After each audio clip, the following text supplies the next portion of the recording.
Kublai pibro ki prolog ki prajor ki bachupet ya kadeka channel mana kapor sya kapor bat kumju ru ya gitu ki barang tamai ha kadeka channel tada piklam pat deb ban subscribe ngaba ban subscribe no menta bat suppress ru yo bell icon knang ba pinam do ya ki video ki batamai ha ka channel namar ba ka jing kersan ka jong pik ay sim yangi bangin la an penmi sibun ki video ha ka bade bat ki khubar lakam Temantang ini page no ya ka advertisement balapan mi deka ni grams deka lakot direct work in interview ala ki jong ki post baper bajak ni ki post pat kandai haka contractual basis nru benai kajaka bandek interview kandai haka department of community medicine kebadan ha food floor medical college building adjacent to RCC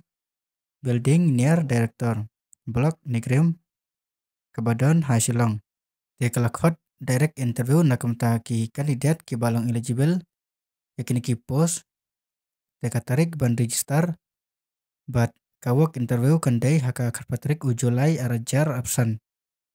Dia kapor nakamta ban register yaki kandidat ki bakwa ban lek kadai kandai baje men step hado ispu baje men step but haka juga por tin sapan lek yaka work and interview tekapor kadai sipawaja sitang men step.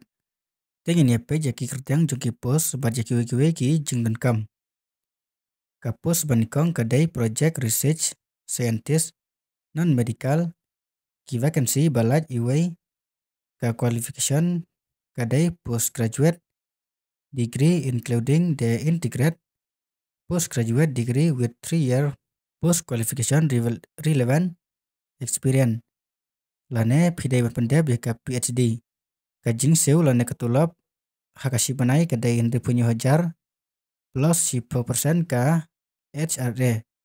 Kapos baar kadai project nos 1 artliki pos ka qualification kibala pendab ya ka auxiliary nos arsnem bat midwife ANM course. Tekatulap kadai kat hajar plus 10% ka HRA.